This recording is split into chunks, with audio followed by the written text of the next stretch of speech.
Šiandien Čikagoje kalbuosi su daktaru Vaidu Petruliu, kuris Amerikos lietuvių architektūrą tyrinėja jau daug metų. Tai kaip pasakytumėt žmogui iš šalies, kas ta Amerikos lietuvių architektūra, kuo ji unikali? Sveiki gyvi. Na, iš tiesų klausimas yra labai platus, klastingas ir geras, nes realiai, manau, tą, ką aš jaučiu, kad nėra vientisos Amerikos lietuvių architektūros. Yra įvairūs fragmentai, įvairios epochos ir įvairios sąsajos lietuvių su architektūra. Čia yra, tiesiog ištisa plejada įvairiausių aplinkybių. Nes, tarkim, jeigu mes kalbam apie vadinamųjų pirmabangių architektūrą, tai vėlgi tada mes galim kalbėti apie architektūrą, kuri sukurta lietuvių bendruomeniai, bet nebūtinai lietuvių architektų. Tiesą pasakius, retai kada lietuvių architektų. Ir man, ką iki šiol pavykę yra atrasti, tai tokia jau aiškia pavardė, tai yra Matas Žaldokas, architektas. Turiu galvoje pirmabangių. Ir tarkim, Čikagoje lietuvių kapinėse yra jo sukurtas visa aplinka, tvora, ofisas ir toks tradicinis art deco. Tai jau galima sakyti, kad lietuviam kurta lietuvė, bet kita vertus tos didelės įspūdingos bažnyčios, kurios ar buvo nupirktos, ar buvo pastatytos lietuvių pastangomis, bet ko gero ne lietuvių architektų. Čia vėlgi yra ištisas netyrinėtas laukas ir nėra taip lengva atsakyti, kas yra architektai. Mes puikiai žinom Lietuvos, tarkim 19 pabaigos, 20 amžiaus pradžios, tai tuo tarpu Amerikos 19 pabaigos, 20 pradžios, gal labiau 20 pradžios jau reikėtų sakyti, architektūros autorių dar manau, kad yra atskirimo tyrėjimo laukas.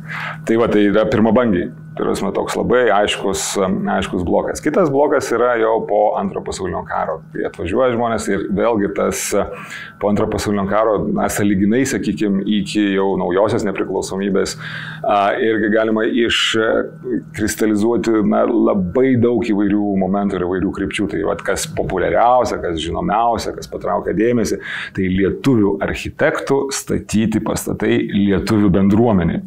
Tai čia be abejo jau lietuviškiau ko gero ir negali būti. Ir tais atvejais, kuomet dar buvo ieškota, kaip architektūrinėmis priemonės pasakyti, kad tai yra lietuviška architektūra, o ne vien tik tai funkcija, ne vien tik tai technologija, tai yra dar įdomiau. Tai tarkim, koks nors Čikagoje lietuvių jaunimo centras, Market Parko bažnyčia, tai jau tokie etaloniniai, arba New Yorko Maspeto bažnyčia, tai yra tokie etaloniniai pastatai, etaloniniai pavyzdžiai, kurie tikrai labai įdomus. Bet, kuomet mes kalbam apie lietuvių architektūrą, man kaip tyrinėtojui visada įdomu dar platesnis laukas, kontekstas ir ką, pavyzdžiui, šitoj kelionė toks, vienas įdomiausių momentų, kuris man atsiskleidė, tai yra lietuviai, kurie atvažiavo būdami jauni, sakykime, dar iki aukštųjų mokslų ir baigė mokyklas čia, architektūros mokyklas. Ir ką jie kūrė, ką jie sukūrė. Ir jie vėlgi likimai labai įvairūs. Aišku, turėti savo nuosavą praktiką, kaip jie mėgdavo sakyti, tai buvo prabanga ir tikrai tų atvejų nėra daug. Daugelis dirbo dideliuose ofisuose, bet vėlgi pas Eros Arineną dirba lietuviai. Tai yra wow, tai yra, man bent jau yra kažkas tokio. Tai va, tie darbai, juos irgi reikėtų kažkaip įtraukti mūsų Lietuvos architektūros istorijos pasakojimą, kur jau čia baigė mokyklas, bet jie kūrė ne lietuvių. Jie kūrė tiesiog užsiėmė architektūrinę praktiką, bet jie yra lietuviškų architektūrinių šaknų. Ir vėlgi labai įvairiai, pati lietuvių bendruomenė labai įvairiai tai žiūri ir patys architektai įvairiai. Ar tai verta mums žinoti, ar neverta? Atviras klausimas, bet man tai yra, sakykime, pakankamai įdomus momentas. Na ir trečias momentas, kuomet yra kurta lietuvių bendruomenė ir antrabangininkas, bet jau ne lietuvių architektų. Ir tarkim, viena iš Čikagos bažnyčių tikrai žymios firmos Belli & Belli, tikrai viena iš tokių solidžių architektūros firmų, kurios projektuoja sakralinę architektūrą būtent šitam regioniam, užsakė lietuviai. Spaudoje daug ginčių, kodėl lietuviams, čia apie 60 metus paskui bus galima patikslinti. Bet vėlgi, tai yra kurta lietuvių bendruomeniai. Tai ar tai yra lietuviška architektūra ar ne. Tai va, tas laukas, jisai galbūt va, tie 4 pagrindiniai dėmenys. Tai yra pirmabangiai, tai yra antrabangiai lietuvių bendruomenė ir lietuvių architektai. Lietuvių architektai, kurie baigia mokslus čia, bet projektuoja ne lietuviams. Ir užsienio architektai, kurie projektuoja lietuviams. Čia, ko gero, nelabai trumpas buvo atsakymas, bet... Jūsų tyrimo objektas daugiausiai yra būtent tas pokario periodas, ypač architektas Mulokas, kuris buvo vienas iš kūrėjų to modernaus lietuviško tautinio stiliaus, kurio tikriausiai neturim pačioje Lietuvoje, nes Lietuvoje buvo sovietų okupacija tuo metu ir kažką tautiško statyti tokio, kaip statė Mulokas, net teoriškai būtų buvę neįmanoma. O čia Amerikos lietuvių architektai štai ieškojo to stiliaus. Jau ilgą laiką tyrinėjat tą stilių Muloką ir dabar pirmą kartą tiek laiko galėjo praleisti Jungtinėse Amerikos valstijose, pamatyti daug tų pastatų gyvai. Ar buvo, kad kažkas nustebino, kažkas netikėta, ar kažkas kitaip nei galvojat? Čia vėlgi kelių sluoksnių klausimas. Pirmiausia, apie tą tautinį stilių ir kad jisai tik Amerikoje ir tik lietuvių. Drįsčiau šiek tiek padiskutuoti tą temą, nes jeigu mes kalbam, ir va, tuo požiūriu yra labai įdomus, nes tai yra lietuviškosios architektūros dėlionės dalis. Ir jeigu mes kalbam apie tą patį sumanimą, kad architektūra gali turėti kažkokią tai sąmoningą identiteto konstravimo funkciją, kad mes pastatom pastatą ir jisai yra lietuviškas ir žmonės atpažįsta taip, tai nėra išeivių sumanymas, tai yra jau tarpukario Lietuvoje apie tai. Ir netgi iki nepriklausomybės yra tekstų, yra straipsnių dar carinėje spaudoje apie tai, kad kurkime architektūrą lietuviškai.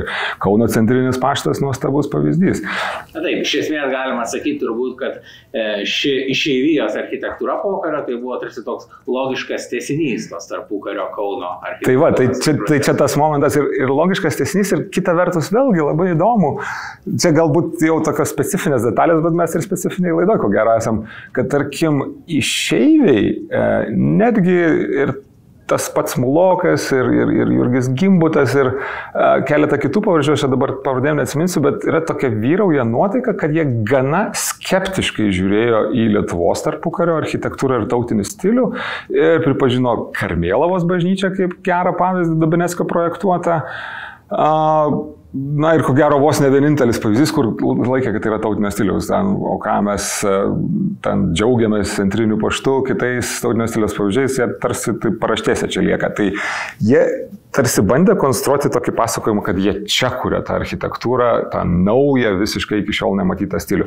Bet yra dar vienas niuansas, kad sovietinėje Lietuvoje taip pat buvo, tam tikrų niuansų ir specifikų, kuomet mes kalbam apie regioninį charakterį, apie, tarkim, pajūrio architektūrą, kurortinę architektūrą, jinai turi to lietuviško charakterio. Tai vėlgi yra ir irgi tam tikras toks tęstinumas, tai vėlgi per medžiagiškumą, per formas.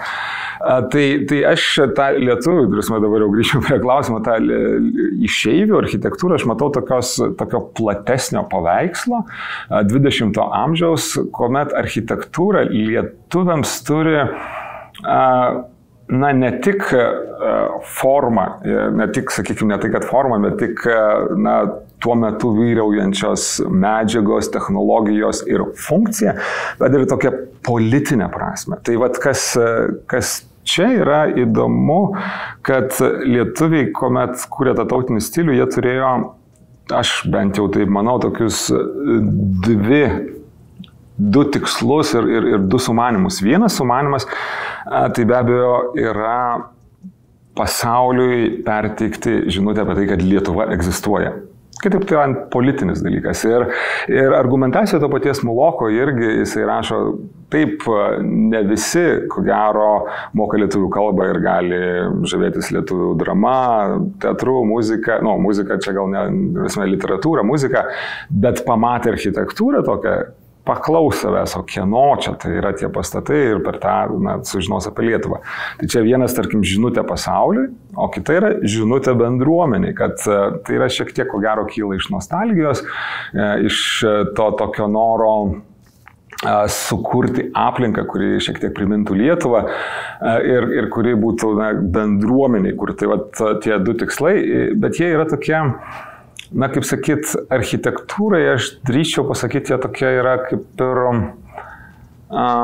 iš užsakovo kylantis, iš bendruomenės, nes šiaip jau, jeigu mes kalbam apie, nežinau, pastatą, apie architektūrą, per epochas, kaip keičiasi stiliai, tai dažniausiai yra funkcijos samprata keičiasi ir technologijos keičiasi. Ir tie objektai, kuriuos mes turim čia, jie netitinka laiko dvasios, jie atitinka bendruomenės užsakymą, bet laiko dvasia, mid-century modernizm yra visiškai kiti dalykai, jeigu palyginsiu Market Parko bažnyčią, bet tai yra be galo įdomu ir dabar kuo ilgesnė laiko distancija, mano galva, tuo šitie artefaktai tampa įdomesni kaip tokio, savito unikalaus reiškinio, kuomet architektūrai duodama tokia literatūrinė, poetinė, politinė, kaip jau norit, užduotis. Ne tai, kad turėtų, čia mes esam Balzeko muziejui pritaikytas ligoninės pastatas, viskas kaip ir gerai, čia tokio kažkokio tai sumanimo nėra. Tai pamatyti gyvai tą sumanimą ir ypač man padarė įspūdį Market Parko bažnyčia savo masteliu. Iš tiesų, tu turi pajusti gyvai tą architektūrą, tu pamatyti ir pajausti. Taip, aš praktiškai, mes buvom atsivežę archyvą, mes turim visus brėžinius, visus eskizus, tą visą projektavimo procesą, tu gali turėti įsivaizdavimą, bet pajusti tai, aš manau, kad tikrai reikia, nes vis tiek architektūra galų galiai, didelė dalim yra apie emocijas, apie tai, ką tau sukelia, kokią emociją. Tai man, sakykime, Market Parko bažnyčios bokštai, kurie yra ko gero pakankamai unikalus sprendimas, tikrai paliko įspūdį. Taip, jis turbūt kartojasi, bet tam pačiam stiliui, kokio East St. Louiso lietuvių bažnyčios bokštas, sakykime, irgi tas iš betono pastatytas milžiniškas koplytstulpis. Palietėt keletą įdomių klausimų, tai vienas šitos architektūros palyginimas su tarpukario architektūra, kur tarsi prasidėjo to tautinio stiliaus paieškos, o čia galima sakyti, kad Amerikoje gal net įvyko jų kulminacija tarsi tų lietuviško modernaus tautinio stiliaus paieškų ir taip pat su architektūra pačioje Lietuvoje. Ir taip pat užsiminėt apie tą palyginimą su tuo tokiu tarptautiniu, galbūt funkcionalistiniu stilium, kuris tuo metu vyravo pačioje Amerikoje. Bet Amerikoje lietuviai buvo, aišku, tik viena daugybės tautinių mažumų. Ar teko palyginti šitą lietuvių architektūrą, kiek jinai yra unikali kitų Amerikos tautinių mažumų kontekste? Ar, sakykime, kažką panašaus mėgino rasti Amerikos lenkai, galbūt savo, ar Amerikos latviai, ar kažkokios kitos mažumas? Taip, čia vėlgi dar toks vienas niuansas, kad ko gero aš nelaikyčiau tautinėmis mažumomis. Tai yra tiesiog tautų katilas, kaip jie tuomet mėgdavo sakyti, ir ko gero yra išlikę iki šiol. Tai dar iš tikrųjų didžiulis atviras klausimas. Aš negaliu pasakyti, kad aš išsamei palyginau ir atvažiavau su tuo tikslu, bet tai nėra lengvas uždavinys. Iš tikrųjų, Amerika yra milžiniška, tų tautų daug, to palikimo daug ir yra įvairiausių pavyzdžių nuo to, kaip bandoma tai padaryti, tarkim, čekai pastatė savo kultūros namus pagal Prahos operos baleto teatro pavyzdį. Tiesiog perkelė architektūrą iš vienos vietos į kitą, padarė kopiją. Tai toks įdomus pavyzdys. Bet dažniausiai, jeigu taip imti plačiai, tai mano manimu vyrauja dvi tendencijos, kas yra susijęs su to klausimu. Tai yra tos didžiosios bendruomenės, kaip kiniečių ar japonų. Visi žino Chinatown, ar ne? Ir yra tikrai specifinė architektūra. Meksikiečiai irgi turi savo specifinio dekoro ir jisai gal ateina iš actekų, iš tos stilistikos, iš tų klodų. Ir būtent tos didžiosios bendruomenės, jos turi kažkaip natūraliai susiklošiusią tradiciją ir galbūt aš vėlgi negaliu pasakyti, kada jinai baigėsi, ar jin vis dar tęsiasi, ar tai yra gal labiau iki 20 amžiaus antros pusės, bet tai tarsi kažkaip organiškai ir visiems yra aišku, Chinatown yra Chinatown. Tuo tarpu lietuviai, kaip skaičiumi tikrai mažesnė bendruomenė, jinai neturėjo tos tradicijos ir tie pastatai, jie tokie išdygsta, tautinio stiliaus, išdygsta kaip kažkokie unikalūs vienetiniai reiškiniai. Ir tuom yra labai įdomu, kad tai yra intelektualinis sumanimas. Tai nėra gan natūrali tradicija, taip statė ten mūsų, ten, nežinau, ten ar gal proanūkiai per daug, bet ten, sakysim, mūsų tėvai stato ir mes taip stato. Įsivaizduoju, čia Time rode. Tai va tas momentas, kad tai buvo intelektualinis sumanimas. Dabar lyginant tiek, kiek man teko palyginti, tarkim, bet tikrai tai yra fragmentiški dalykai ir aš dar nedrįščiau tokių bendrų apibendrinimų pasakyti, bet visgi ten apie Lenkus, apie sakysim, Čekus, tai labiau, tarkim, pirmas man dabar vaizdinys iškyla Niujorke, Brukline yra slavų ir Lenkų centras ir kuom tai pasireiškia, tai yra, fasadė yra pakabinti herbai.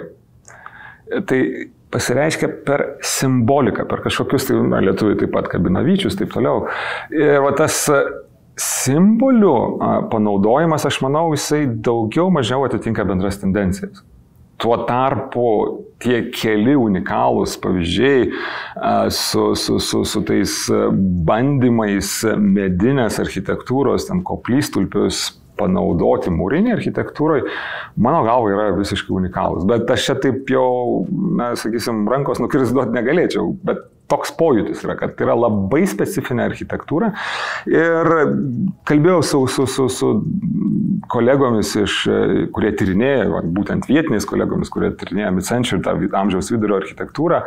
Tai, kaip manau, vienas geras kolega sako, tai yra highly unusual, tai išvardus prasme labai neįprasta architektūra, netgi amerikietiškam kontekste.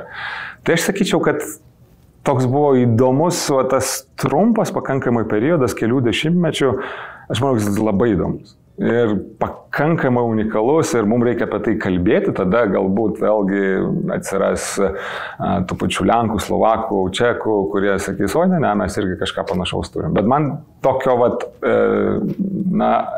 lygiaverčio pavyzdžio nepavyko aptikti.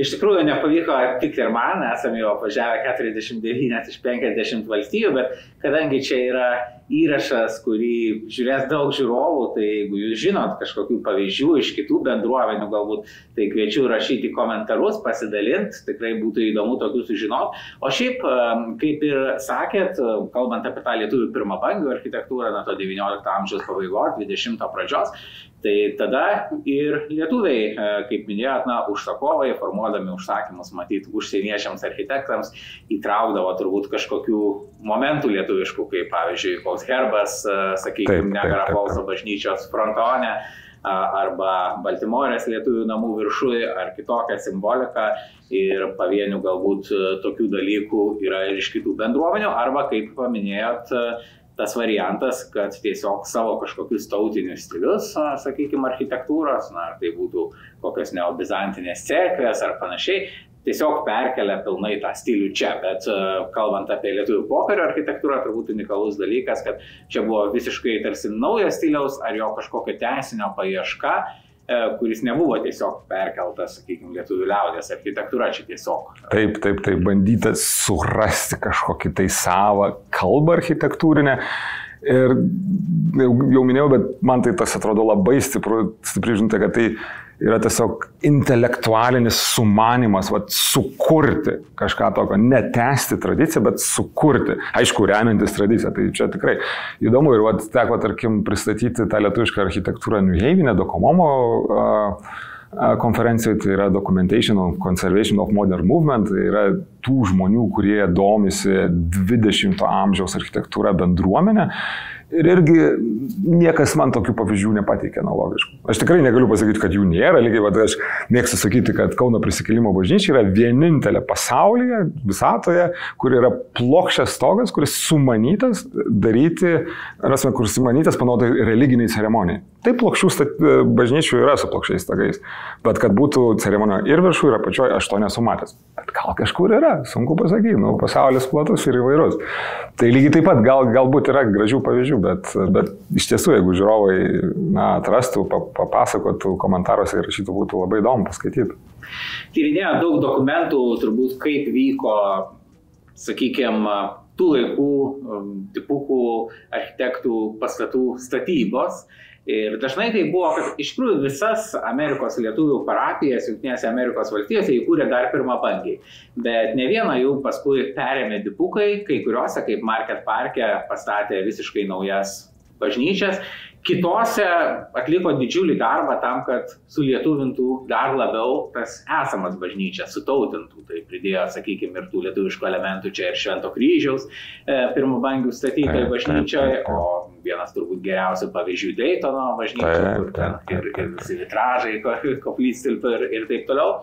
Tai kaip tas procesas vyko? Gal teko domėtis, ar jis nebuvo kontroversiškas, sakykime, iš tų pirmabangių pusės, ir kaip tie patys dipukai žiūrėjo, sakykime, į tą architektūrą, kuri iš tikrųjų buvo visiškai naujas reiškinys, nes būtent tokių bažnyčių jie Lietuvoje irgi neturėjo.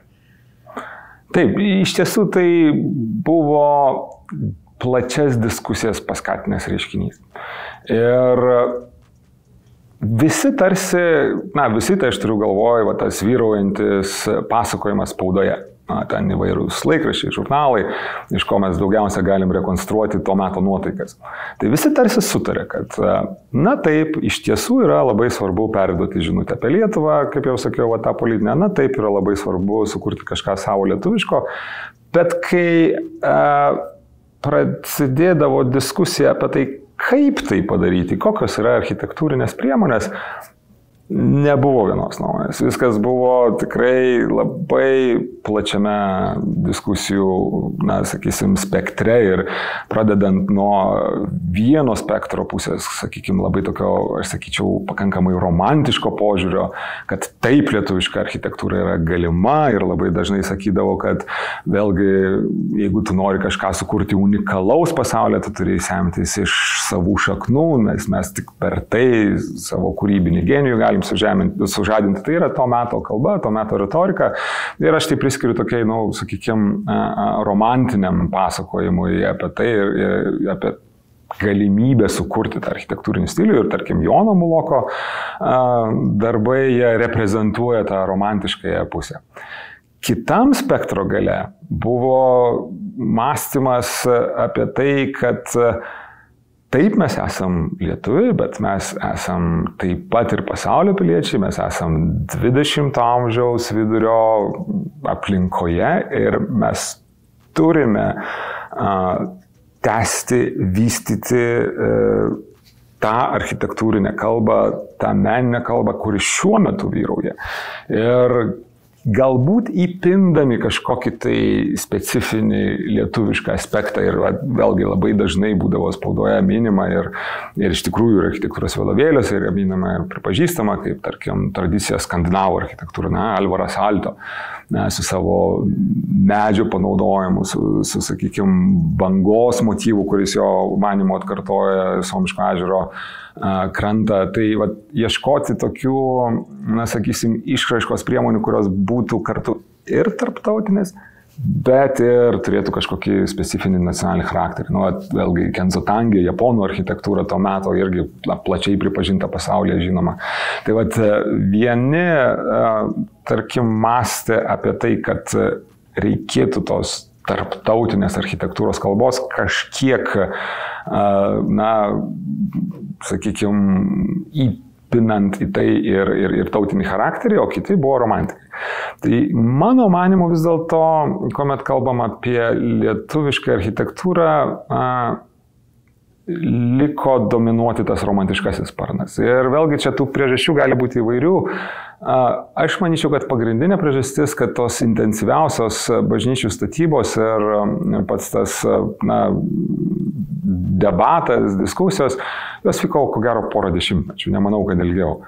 Ir per tą laiką nespėjo įsikristalizuoti, nespėjo susiformuoti čia jau vietinė tradicija ir na, sakysim, bendruomeniai, kuri formulavo tą užsakymą, jam reikėjo aiškiai vizualiai matomo, o ne kažkokio modernistinio, kur kažkas galbūt yra specifiško lietuviško, bet ne kiekvienas atpažins. Ir vėliau, vėlgi, jeigu kalbėti apie architektūros istoriją, modernizmas ir tas mid-century modernizmas vėliau buvo labai stipriai kritikuojamas už tai, kad jisai yra suprantamas tik architektams, jo grožis, tos architektūros grožis, nu, ten stačiakampės dėžutės, Mies van der Rohe, tobula, nuostabu, bet tobula tik tai mažai bendruomeniai. O, va, tarkim, ta simboliškai lengvai skaitoma architektūra, jinai priimtina plačiai bendruomeniai. Tai galbūt dėl tos priežasties tas romantiškasis momentas nugalėjo, bet visgi buvo ir tam tikros raidos. Ir jeigu to paties Muloko palygikim Market Parko bažnyčią ir ne taip jau toli, 5 metai, jeigu kalbėti apie projektavimo stadiją, Maspete, New York'e. Yra 2 skirtingi prieimo taškai, jau Maspete yra ta dominuojanti pakankamai A formos struktūra, kuri yra pakankamai moderni, negali sakyti, kad nešiuolaikiška ir kartu tai yra lietuviška tiek ir varpas, ir tas medžiagiškumas, ir kažkokios tai detalės. Tai vat, netgi ir ta romantiškoji pusė po truputį gravituoja. Tai jeigu, sakykime, gravituoja link tokio didesnės integracijos tarptautinių tendencijų ir lietuviško mentaliteto. Tai jeigu tas užsakymas, jeigu pabandykime įsivaizduoti, jeigu lietuvių bendruomenė būtų didesnė, jinai būtų išlaikiusi kažkokius savo centrus, nes, kaip žinia, išsisklaidė, persikėlė, Kanada galbūt geras pavyzdys, kai Anapolis persikėlė į kitą vietą ir sukūrė. Nuostabu, tikrai nuostabus pavyzdys, bet tai yra, mano, bent jau atrodo, iš mano patirties beveik vos ne unikalus atvejis. Nu, bent jau nedažnas, nedominuoja, tarkim, mes esame Market Parke ir bendruomenė įsisklaidė, lietuvių čia nebėra, tai ir ta raida, ta tradicija neįvyko. Tai va, tas momentas, man atrodo, yra pakankamai, vėlgi, suteikia tai daliai palikimo, kurį mes visgi turim, unikalumo. Jinai toks vos ne kaip, nežinau, 20 amžiaus architektūros istorijoje toks labai įdomus inkliuzas, kaip jeigu ten Gintarė mes matom kažkokius įstrigusius ten vabzdžius ar da, tai man tai aš kažkaip taip matau, kaip tokį tiesiog unikalų, nuostabų inkliuzą, kuris turėjo labai aišką pradžią ir labai aišką pabaigą. Taip, pabaiga gal neišliko staiga, nes iš tikrųjų, tarkim, Toronte prisikėlimo lietuvių bažnyčia dar ir 21 amžiuje pastatyta, bet kaip ir teisingai sakot, tai jau buvo iš esmės, tokia pati turbūt bažnyčia, kaip ir statytų bet kuri kita bendruomenė, tai jau kalbėti apie tą tautinę architektūrą, tai jo 50-60 matyt metai. Ir kaip į tą architektūrą tuo metu žiūrėjo patys amerikiečiai, atsimainimo bažnyčia New York'e berods buvo ir apdovanota. Taip. O čia tas ir įdomu, kad vėlgi, jeigu mes kalbėjom, kad lietuviai turėjo tikslą ne tik savo bendruomeniai sukurti kažkokią tai jaukią atmosferą, tą lietuvišką, bet ir pasauliui pasakyti apie save, tai New Yorko atsimainimo bažnyčia yra vienas iš tų pavyzdžių. Iš tikrųjų, jinai buvo apdovanota, aš dabar kur nors jūs ten komentaruose įrašysit, aš tiksliai nepacituosiu, bet Amerikos architektų asociacijos, daugiau mažiau tai, bet nebūsiu preciziškai tikslus, bet jinai buvo amerikiečių, pačių amerikiečių apdovanota. Čia nebuvo kažkokia tai vietinis lietuvių, sakysim, sumanimas.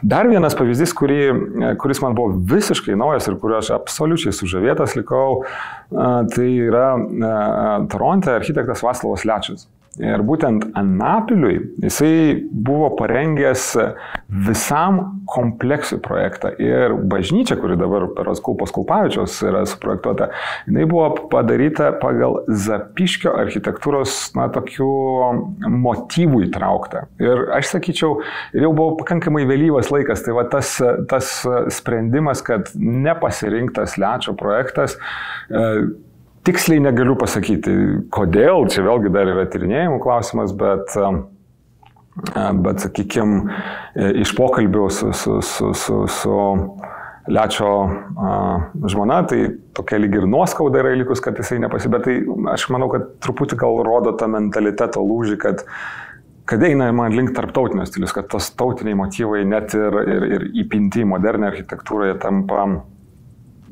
tampa tokių abejonių dalykų. Tai vat, aš sakyčiau, jeigu grįžtant prie paties klausimo apie tai, kaip žiūrėjo, tai aš manau, kad tas požiūris keitėsi su dešimtmečiais. Jeigu tik atvažiavus tas 50-ieji, 60-ieji, visi sutinka, visiems įdomu, visi sako, kad reikia lietuviškos architektūros, tai kuo vėliau, tuo tas matyti išsikvėpia. Į ką galiausiai suguls jūsų tyrimai, kaip suprantu, rašo knygą ir kiek galbūt tie tyrimai pasikeitė jums esant čia, kokių galbūt didžiausių naujų minčių ir idėjų kilo? Taip, tyrimai iš ties suguls į mano ir mano kolegų knygą. Mes rašom kartu su Brigita Tranavičiūtė ir Pauliu Tautvydu Laurinaičiu knygą apie Jono Muloko architektūrą. Bet ta knyga, ko gero, nėra vieno, sakysim, vieno autoriaus, ta klasikinė monografija apie vieną žmogų. Iš tiesų, ir ko gero, būtent atvykimas čia ir pajautimas ir pakalbėjimas dar ir su to meto liudininkais, kad suformavo man bent jau tokį labai stiprų pojūtį, kad Muloko architektūra jinai gimsta iš vietinio užsakymo, iš to vietinės bendruomenės noro ir neišvengiamai reikia kalbėti, kalbant apie Muloką, apie tai, kokios sąlygos jį suformavo kaip kūrėją. Tai vat, tikrai atsiras knygoje vienas skyrius apie debatus, kas yra tautinė architektūra, ar iš viso galima, ar jos reikia, ar nereikia, ir apie tą, sakiau, ir romantišką sparną, ir galbūt labiau modernistinį sparną. Tai kitaip tariant, Mulokas jisai atsidurs bendrame paveiksle. Tai ko gero, tas didysis pokytis mano bent jau mąstyme yra, kad pajausti tą kontekstą, pajausti, kada jisai prasideda, kada jisai po truputį išsikvepia.